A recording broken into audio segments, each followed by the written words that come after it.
MNC, MNC, aduh kenapa kamu gini sih MNC? 2 November 2022 adalah tenggat waktu terakhir untuk siaran analog, dan akhirnya setelah itu digantikan dari siaran analog menuju siaran digital. Dan ini dilakukan di 222 daerah layanan TV digital termasuk Jabodetabek. Dan setelah kebijakan analog switch off ini berlangsung, ternyata ada banyak banget reaksi gitu dari para netizen atau mungkin bahkan dari teman-teman juga yang masih nonton TV dan merasa bahwa kebijakan analog switch off ini memberatkan mereka begitu. Dan ya di video kali ini gue pengen mencoba untuk menjawab beberapa pertanyaan dari teman-teman atau mungkin keluh kesah teman-teman terkait dengan analog switch off, karena kebetulan gue orang yang belajar di industri TV. Di perkuliahan gue juga ada industri TV, dan juga gue termasuk keluarga atau hidup di keluarga yang secara ekonomi menengah ke bawah. Jadi ada ininya sih, apa namanya, ada korelasinya begitu. Jadi ya udah, kita mulai aja video ini. Selamat datang di Native Ngobrolin Acara TV. Intro dulu.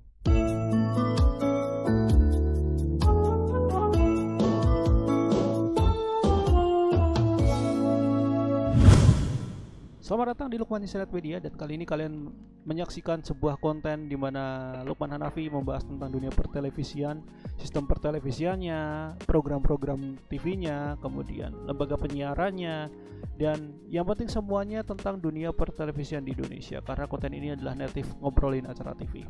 Oke, video kali ini sebenarnya kalau ngomongin soal konten native udah lama banget, sebenarnya nggak lama-lama banget ya. Terakhir gue ngomongin soal program TV ya, tentang apa namanya, kualitas program TV kok kayak gitu dibanding dengan negara lain gitu, Jepang gitu. Dan untuk yang kali ini gue pengen ngomongin soal kebijakan analog switch off. Mungkin kalian bertanya gitu ke gue, kenapa gue ngomongin ini? Karena secara nggak sadar, mungkin kalian yang nonton konten atau nonton channel ini, mungkin kalian secara nggak sadar atau mungkin kan teman-teman nggak tahu, harusnya sih teman-teman harusnya nggak tahu ya, karena beberapa konten Lukman Internet Media 2 tahun terakhir itu sering kali gue nyelepin pesan untuk segera bermigrasi ke TV analog. Dan secara tidak langsung gue melakukan yang disebut dengan sosialisasi begitu. Nah, karena secara tidak langsung gue melakukan sosialisasi ke teman-teman semua, maka apa ya gue bilangnya ya gue perlu untuk ngomongin tentang hal ini begitu. Apalagi nih menindaklanjuti apa yang udah gue sampaikan udah dari lama gitu, udah dari lama terkait analog switch off. Dan ini juga karena ngomongin analog switch off itu sebenarnya gue gak cuma di YouTube aja gitu, karena awalnya gue ngomongin analog switch off itu adalah di TikTok. Dan lumayan ketika gue bikin konten TikTok ngomongin soal TV digital, penjelasan tentang TV digital itu gimana, kemudian perbedaan antara TV analog dan TV digital itu bagaimana, kemudian menjawab pertanyaan-pertanyaan kalian yang masih bingung tentang siaran digital, itu lumayan rame. Sehingga ya gue merasa bahwa gue juga ikut mensosialisasikan ke teman-teman semua. Jadi ya udah, gue perlu ngomongin ini. Termasuk ini yang lagi rame diperbincangkan, yaitu adalah kejadian-kejadian pasca analog switch off kemarin 2 November 2022. Jadi banyak banget kejadian yang luar biasa terjadi, dan gue pengen bahas ini. Tapi untuk yang kali ini gue pengen ngomongin tentang reaksi para netizen ataupun masyarakat di luar sana yang bisa dibilang antara kaget, tapi gue gak yakin dengan ekspresi kaget mereka, dan mungkin ketidaktahuan mereka terkait dengan analog switch off, yang dimana gue juga meragukan terkait narasi ketidaktahuan mereka, karena ini udah 2 tahun dikasih tahu udah 2 tahun lebih, tapi kok gak sampai mereka masih nggak tahu gitu. Padahal di TV tiap hari muncul iklannya, ayo beralih ke siaran TV digital. Bahkan bukannya Agnes Monica tuh muncul tiap hari gitu. Masa mereka masih nggak tahu gitu? Tapi ya oke lah, gue bahas aja di sini. Sebenarnya awalnya gue pengen ngomongin soal yang lagi rame, di mana ada salah satu grup media begitu, yang dimana grup media ini udah punya dia punya 4 lembaga penyiaran swasta, yang kemarin sempat rame gara-gara gak terima. Ini yang ngomong bosnya ya, bos dari media tersebut gak terima karena bisnis media mereka, bisnis medianya 4 TV itu dipaksa dalam tanda kutip ya, dipaksa untuk pindah ke digital. Walaupun sebenarnya ya bukan dipaksa, karena memang karena memang udah ada aturannya gitu di UU Ciptaker gitu, bahwa tenggat waktu siaran analog cuman sampai 2 tahun setelah UU itu diterbitkan. Berarti kan sampai 2 November 2022 kan. Jadi ya udah, itu memang udah ada aturannya, dan dengan narasi yang diberikan dipaksa katanya padahal dalam aturannya seperti itu gitu. Kemudian pernyataan itu ramai sejak dikeluarkannya kayak semacam klarifikasi atau bagaimana gitu. Gue gak bisa bilang ini klarifikasi ya, tapi intinya pihak dari media tersebut ya memberikan permohonan maaf ke para penontonnya yang ada di Jabodetabek, karena masyarakat di Jabodetabek gak bisa menikmati siaran mereka. Di pernyataan permintaan maafnya itu ada yang di highlight, dan itu yang jadi ramai, yaitu adalah di mana mereka berusaha untuk bisa bersiaran kembali, bisa dinikmati oleh teman-teman di Jabodetabek dengan mudah begitu. Yang gue lupa narasinya gimana, tapi kalau gue akan kasih tampilin aja di layar dan lo bisa baca sendiri. Banyak banget persepsi masyarakat yang bilang bahwa wah, ini kayaknya MNC Group mau mencoba, ya udah gue sebut aja lah nama medianya. udah terlanjur barusan. Wah, ini kayaknya MNC Group sedang mencoba untuk mengaktifkan siaran analog lagi begitu. Tapi kalau dari gue sendiri, gue mikirnya bahwa ya kalau misalkan maksa untuk analog bisa bersiaran lagi, kayaknya sangat-sangat tidak mungkin ya, karena udah peraturannya ya. Kalau misalkan lu mau maksa analog aktif, ya lu melanggar peraturan begitu, udah melanggar peraturan, melanggar undang-undang negara gitu kan. Tapi gue pikirnya mereka bisa menikmati kalau misalkan mereka mungkin gue masih pikiran positif ya, mereka bakal bagiin set-top box ke masyarakat yang nggak mampu. Itu pikiran positif gue ya. Tapi boleh dong gue pikir positif gitu. Kalian jangan pikir negatif dulu. Kalau gue sendiri dalam hal apapun gue mencoba untuk berpikir positif, walaupun kadang-kadang gue udah agak-agak sebel sendiri gitu, karena bawa hukum katanya ini analog switch off cacat hukum lah, atau mungkin atau bahkan pelaksanaan analog switch off tidak sesuai dengan peraturan perundang-undangan menurut si Thanos itu gitu. Tapi sebenarnya semua pernyataannya si bos media itu sebenarnya udah dibantah sama Pak Menko Polhukam sih. Dan mungkin kalian bertanya, kok Menko Polhukam yang turun bukan ke Menkominfo? Gini, karena ini ada hubungannya dengan peraturan perundang-undangan yang berlaku, dalam hal ini UU Ciptaker, maka secara tidak langsung kementerian yang berhubungan dengan hukum dan politik ya, Menko Polhukam ya kan, secara tidak langsung turun dalam hal ini gitu. Pak Menko Polhukam, Pak Mahfud MD begitu. Karena penghentian siaran analog ke siaran digital itu pun juga karena udah tertuang di UU, jadi ya secara tidak langsung ya beliau turun juga gitu. Dan ya udah, semuanya dibantah, dan ada beberapa yang pengen gue coba pikir-pikir lagi apa benar begitu. Yang pertama adalah sempat disebutkan bahwa warga yang siap digital itu 98% menurut klaimnya Pak Mahfud MD. Yang sebenarnya gue agak bingung sih. Kalau misalkan ngomongin 98%, apakah betul? Gue masih meragukan angka tersebut. Tapi yang gue yakini adalah masyarakat yang siap digital, gue yakini adalah lebih dari 50%. Ada banyak beberapa dari mereka yang belum bersiap, karena mungkin mereka belum beli set-top box, atau mungkin mereka belum beli perangkat TV begitu, perangkat TV yang mendukung siaran digital gitu. Jadi mereka belum bersiap, gitulah gampangnya ya. Dan katanya sekarang pembagian set-top box udah merata katanya ada 99,2% untuk data terkini ya. Tapi gue masih meragukan 99,2% ini apakah benar seluruh Indonesia atau Jabodetabek begitu. Karena kalau ngomongin soal pembagian STB, seperti yang kita tahu, kalau yang dari pemerintah sendiri, gue lihat dari datanya memang banyak, udah bahkan di atas 50% realisasinya ya.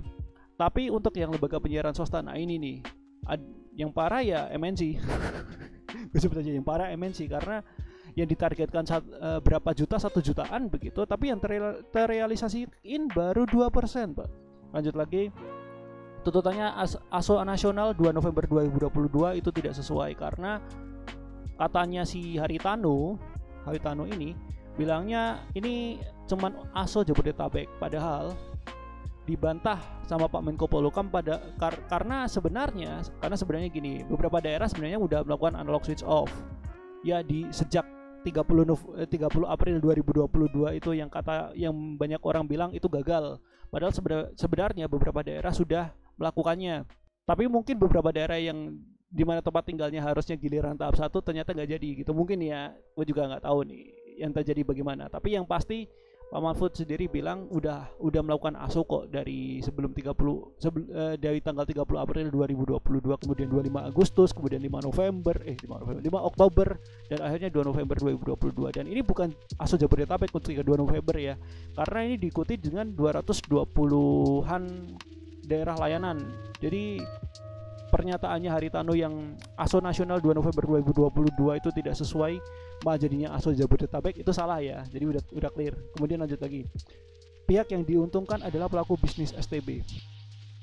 Aduh, gue bingung sih kalau ngomongin kayak gini. Ya karena analog switch off kan pastinya butuh set top box juga. Kalau misalkan lo mau murah, kalau misalkan lo punya duit lebih ya upgrade TV sekalian, TV yang support digital gitu, daripada lo beli STB gitu kan.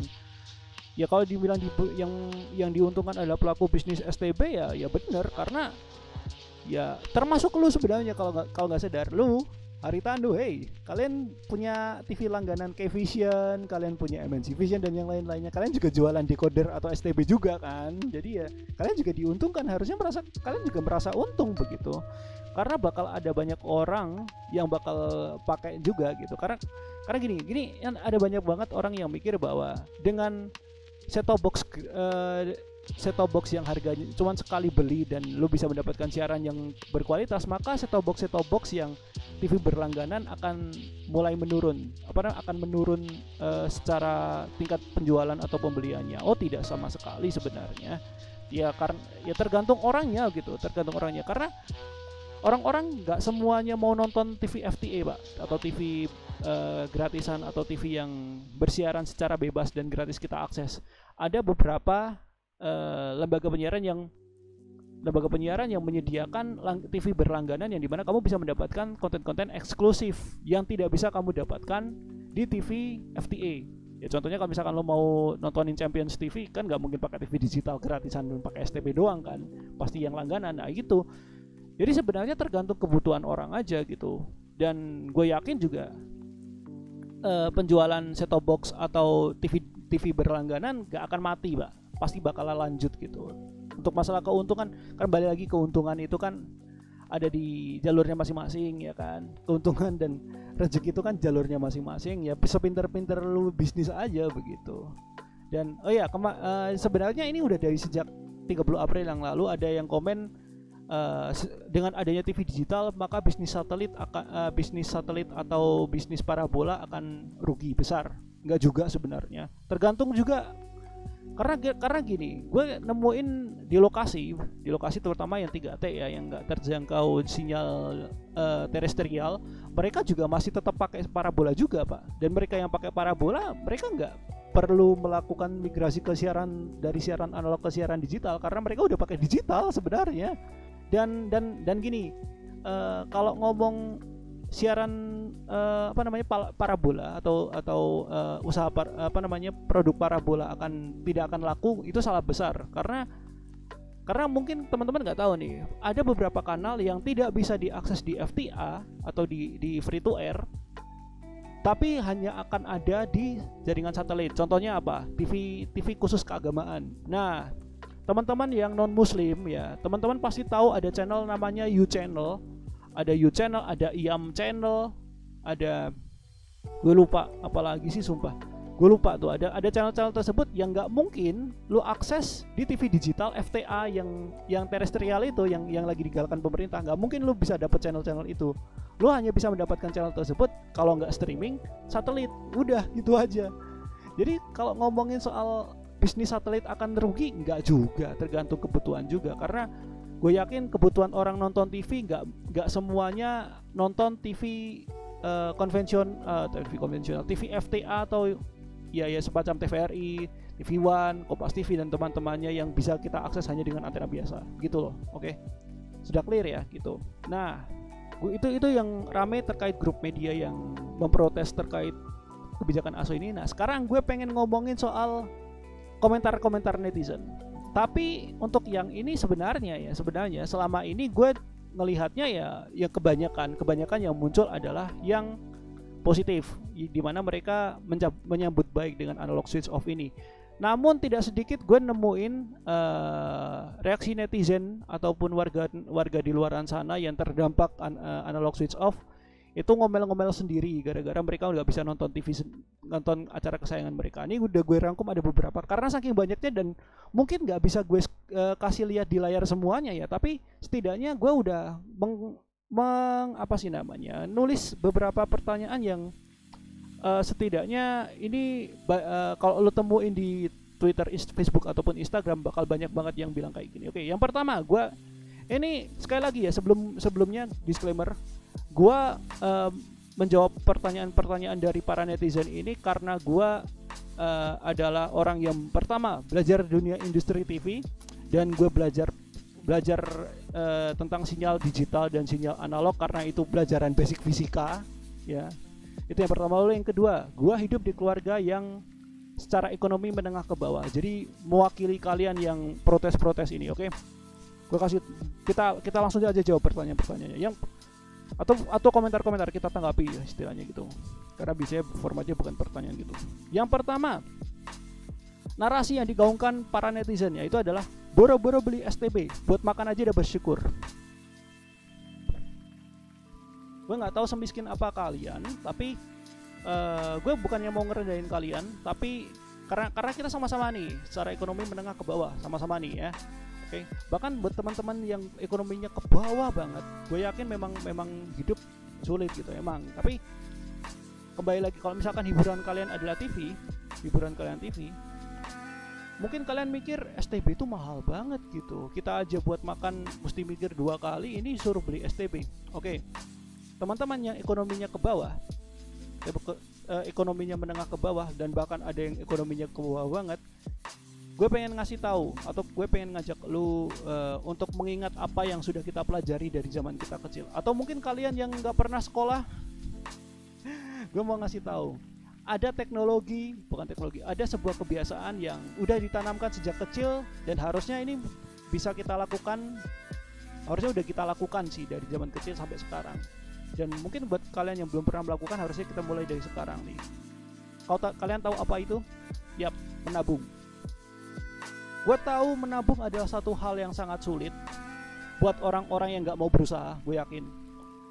Tapi percayalah, kalau misalkan kalian nih ya yang hidup di keluarga yang tidak mampu, karena gue juga hidup di keluarga yang tidak mampu ya, tapi ya lumayan masih ya setidaknya dengan ekonomi yang ada masih bisa mencukupi kehidupan gitulah ya, mencukupi kebutuhan gue dan juga keluarga begitu. Buat teman-teman yang tidak mampu, oke, gue tahu mungkin kalian dalam pekerjaan gajinya mungkin hanya cukup untuk makan 2 kali ya, atau bahkan nggak usah 2 kali, 1 kali gitu ya kan. Misalkan gini aja deh, gue akan kasih gambaran ini separah-parahnya ya. Misalkan lu keluarga miskin ya kan, tapi lu punya TV, oke, gaji lu 10.000 setiap hari. Bayangkan ya, gaji lu 10.000 setiap hari. Buat makan misalkan lu parah-parahnya lu makan 1 kali. Oke? Lu makan 1 kali. Lu adalah keluarga yang ayah, ibu, anak 1 misalkan ya. Ayah, ibu, anak 1 nih. Kemudian makan lu cuma sekali. Itu habis misalkan 9.000 itu udah include misalkan beras ya. Beras itu biasanya bantuan sih, tapi ya kita masukin aja beras, kadang lauk pauk atau sayur gitu ya kan, kemudian kebutuhan gas atau listrik begitu kan. Kemudian nah biasanya ada sisa nih, nah sisanya misalkan berapa, 1.000 ya kan. Nah sisa 1.000 ini biasanya buat jajan anak atau gimana gitu kan. Jajan anak kalau sekarang tuh 500 dapat apa sih, dapat permen ya atau snack-snack yang kecil gitu. 500 setidaknya bisa dapat lah. Nah sisanya 500 bisa kalian tabung loh. Benar ini, 500 bisa kalian tabung begitu. Kalian tabung terus, misalkan dalam 1 bulan kalian nabung setiap hari 500 kali 30 berapa? 15.000 dikali berapa bulan, misalkan dikalikan setahun, misalkan buat setahun ya 15 kali 12, itu berarti berapa tuh? 150.000 tambah 30.000, 180.000. 180.000 itu bisa dapat satu set-top box, Pak. Oke. Ya mungkin effortnya cukup lama gitu ya, ngumpulin satu tahun ya 500 perak setiap harinya. Tapi percayalah, dengan usaha seperti itu, gue yakin keinginan lo untuk bisa beli set-top box tercapai. Mungkin kalian juga berpikir kayak gini, kan kita keluarga miskin, pasti kan kita juga harusnya dapat bantuan. Ya, pemerintah memberikan bantuan set-top box untuk keluarga yang tidak mampu tapi masih punya TV. Tapi ini yang gue ingetin, jangan terlalu berharap lebih pada bantuan yang bakal datang ke lo, karena terkadang hidup kan tidak adil ya. Terkadang hidup tidak adil. Harusnya kalian yang keluarga miskin atau keluarga yang kurang mampu itu dapat bantuan, tapi ternyata dikeruk sama orang yang tidak bertanggung jawab begitu kan. Akhirnya kalian gak dapat hak kalian. Ya daripada ngomel-ngomel bilang wah ini pemerintah tidak adil, bantuannya tidak dapat, dan bagaimanapun kita sama-sama berusaha untuk mendapatkan sesuatu yang kita inginkan, tapi jangan bergantung lebih kepada bantuan yang bakal kita dapetin gitu. Ya seperti yang tadi gue bilang, berusahanya dengan cara apa? Nabung. Ya effortnya memang berat, tapi setidaknya ketika kalian mencoba, kalian lakukan secara konsisten, yakin pasti bisa, Pak. Nih ya, gue mau ngecerita ini. Pertama kali gue beli set-top box itu perjuangannya luar biasa, Pak. Karena kalau ngomongin soal migrasi TV digital, sebenarnya gue udah mengetahui atau udah tahu tentang migrasi TV digital udah sejak 2017. Dan saat itu gue kepikiran untuk beli set-top box. Oke? Kepikiran untuk beli set-top box. Pas gue cek di online, harganya sebenarnya itu antara rentang 200.000 sampai 250.000. Saat itu memang mahal banget gitu ya. Dan kemudian yang gue lakukan adalah nabung. Tapi nabungnya bukan di awal 2017 ya. Gue mulai nabung itu 2020. Setiap hari itu 2020 bulan Juni. 2020 di bulan Juni gue coba nabung setiap hari itu 2.000. Setiap hari 2.000. Kalau misalkan kalian tanya kerja gue apa, kerja gue adalah dunia freelance, yang dimana kadang-kadang gue dapat kerjaan, kadang-kadang juga enggak. Jadi 2.000 gue sisihin setidaknya ya kan 2.000 setidaknya setiap hari gue sisihin. Ngumpul tuh satu bulan 20.000 kali 30 60.000 ya kan. Bulan berikutnya 120, bulan berikutnya lagi 180, bulan berikutnya lagi ya sampai setengah bulan ya, sekitar 30.000 tambah 180.000, 210.000. Nah 210.000 gue dapetin, dan itu gue pakai untuk beli set-top box. Dan itu set-top box pertama yang gue dapatkan. Nah bayangkan aja, lo nabung 2.000 setiap hari, dalam waktu 3,5 bulan lo bisa beli set-top box.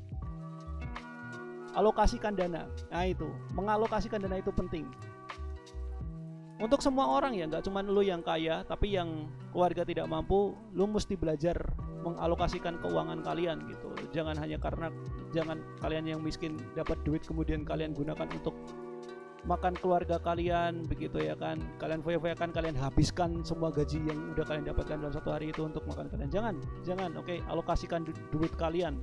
Itu yang penting, oke? Gue tahu buat makan aja udah bersyukur, baru-baru buat beli STP. Usaha itu kuncinya. Jadi jawabannya udah jelas ya, usaha, nabung atau investasi, udah selesai. Oke, terjawab ya. Jangan terlalu memikirkan atau berharap lebih pada bantuan dari siapapun, dari pemerintah, dari LPS atau apapun. Jangan berpikir jangan terlalu berharap lebih dari situ, oke? Itu yang pertama. Lalu pertanyaan yang kedua atau tanggapan atau reaksi dari netizen yang kedua itu adalah, wah ini proyek pemerintah bikin rakyat sengsara. Proyek lagi. Ini kalau ngomongin soal proyek ya, proyek yang kayak gimana dulu nih yang dibilang pemerintah. Kemarin pas Covid bilangnya itu proyek pemerintah lah, gimana ceritanya? bikin rakyat sengsara. Aduh, kasihan tuh yang bikin set-top box gitu ya, Evercost ya kan. Kasihan tuh Evercost, Tavware ya, Matrix. Apalagi tuh brand-brand set-top box Tanaka ya kan. Dianggapnya itu proyek pemerintah, ya Allah. Kasihan banget tuh mereka produsen. Dia dibilang proyek pemerintah sama rakyat Indonesia. Kasihan banget nih rakyat-rakyat. Terus lanjut lagi nih, ada selanjutnya itu adalah oke ini. Apa-apa dibuat susah. Anda yang berpikir itu susah atau Andanya yang tidak mau berusaha? Itu yang jadi masalah. Kalau dibikin susah, kenapa?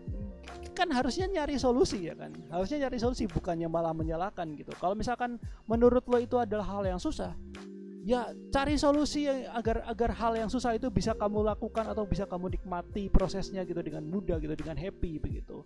Bukannya malah, wah ini susah, nggak mau gue lakuin. Mentalnya jangan gitu ya, oke? Untuk teman-teman, untuk masyarakat yang dalam tanda kutip kurang mampu ini bilang apa-apa dibuat susah. Ya maksud gue usaha. Intinya usaha udah. Usaha, lakukan sesuatu, cari solusi-solusi begitu agar bisa dipermudah. Misalkan kayak gini deh. Mungkin teman-teman yang udah beli set-top box, kalian pasang ke TV kalian dan kalian berharapnya langsung dapat channel kan. Ternyata tidak. Kemudian kalian marah-marah, wah apa nih udah pakai STB nggak dapat channel, wah ini nyusah ini. Kalian nggak tahu karena mungkin bisa jadi nggak dapat channel karena pengaturan antena kalian kurang bener. Kalian belum ngatur tinggi antenanya, kalian belum ngatur arah antenanya yang bener gimana, ya itu kan jadi masalah. Kalau dibilang apa-apa dibuat susah, kalian mesti cari tahu dulu ini yang membuat ini nggak bisa nih gara-gara apa gitu. Cari masalahnya gitu, cari masalahnya lalu temukan solusinya gitu loh Pak.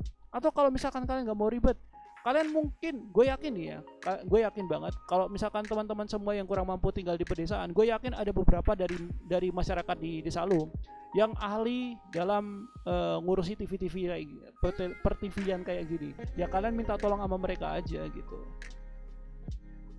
Pasti ntar bakal mikirnya lagi, wah itu kan ngeluarin biaya dan lain-lainnya.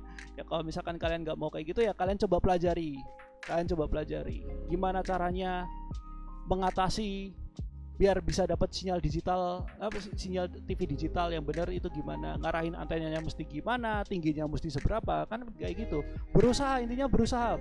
Jadi di sini gue mau ngasih tahu ke teman-teman yang masyarakat yang secara ekonomi menengah ke bawah atau bahkan ke bawah banget, intinya adalah berusaha dalam hal apapun, berusaha dalam finansial ya, dalam ngatur uang, ngatur duit gitu. Kalau misalkan teman-teman dapat gaji, mesti belajar ngatur keuangan. Dan juga ini baru nih, apa-apa dibuat susah ini, berusaha untuk belajar gimana caranya menemukan solusi, cara mengatasi masalah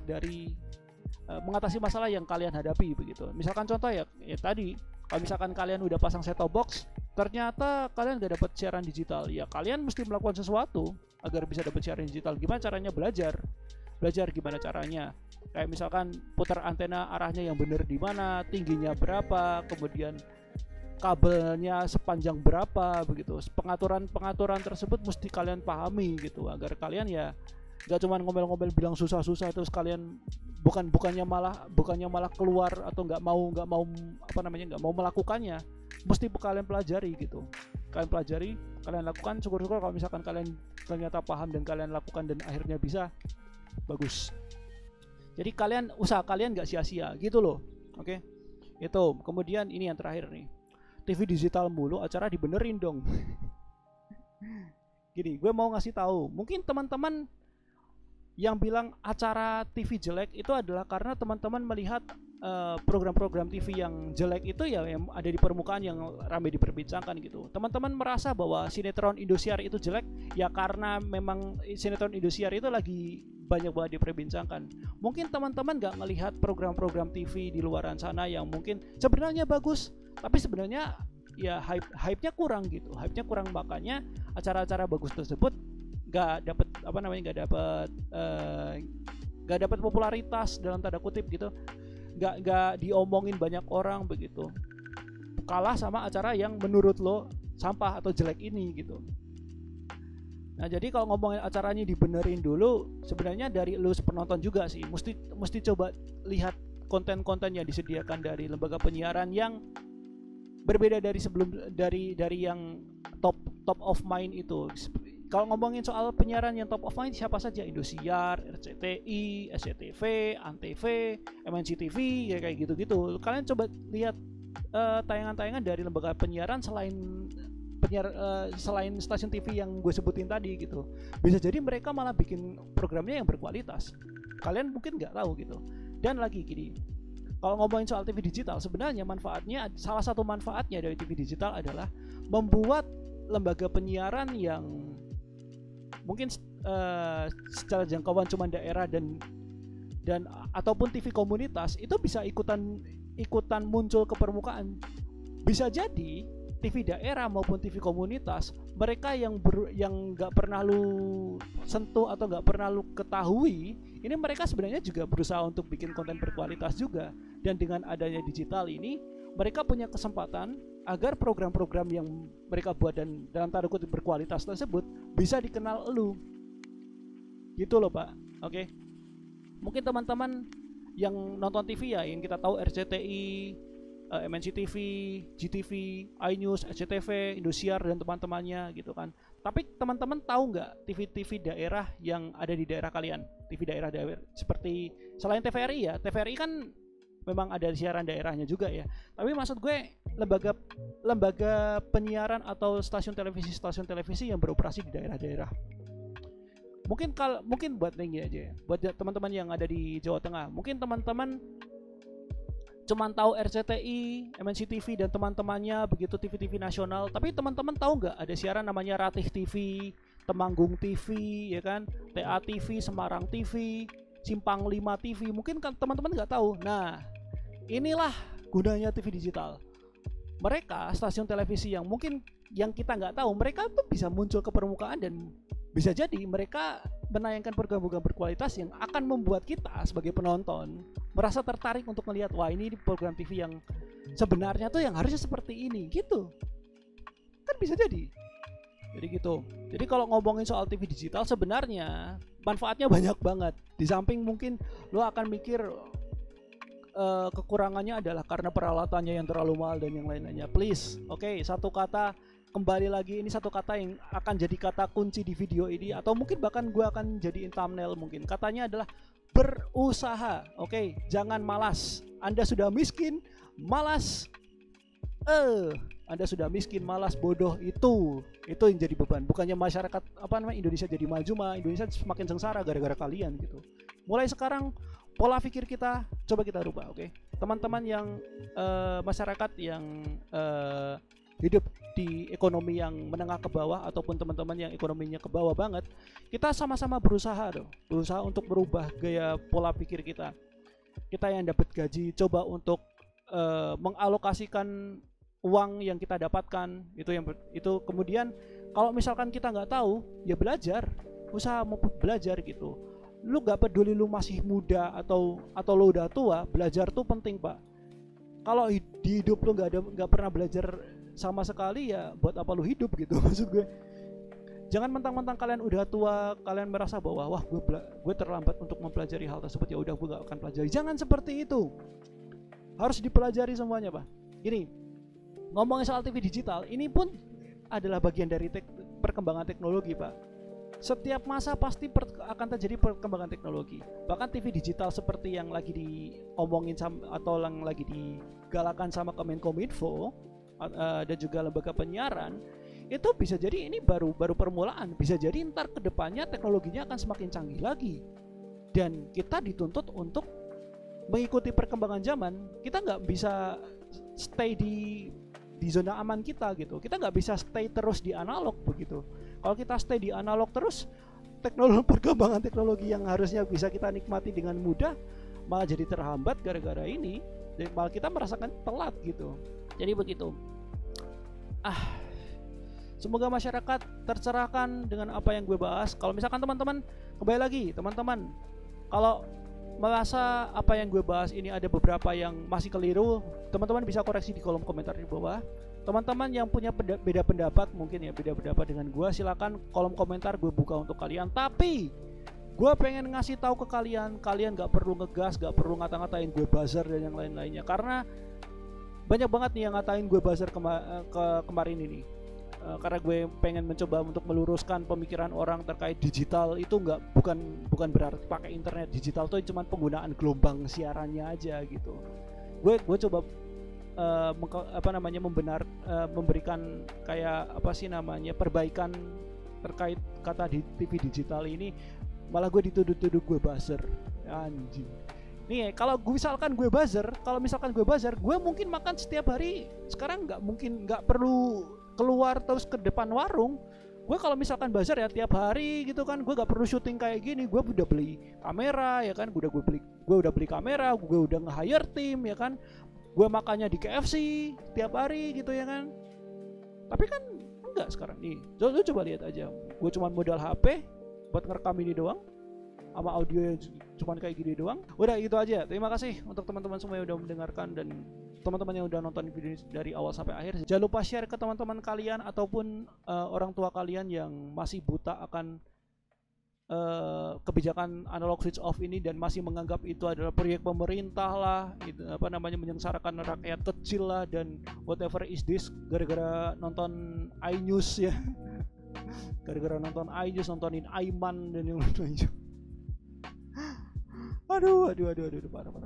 Ya udah itu aja. Terima kasih untuk teman-teman semua. Kita akan ketemu lagi di konten native selanjutnya mungkin, atau konten-konten lainnya di Lukman Insight Media. Seperti biasa, stay creative and stay positive thinking. Kalau teman-teman mau nonton konten-konten lainnya dari Lukman Insight Media, kalian bisa cek ada di sini. Gue hitung 10 detik.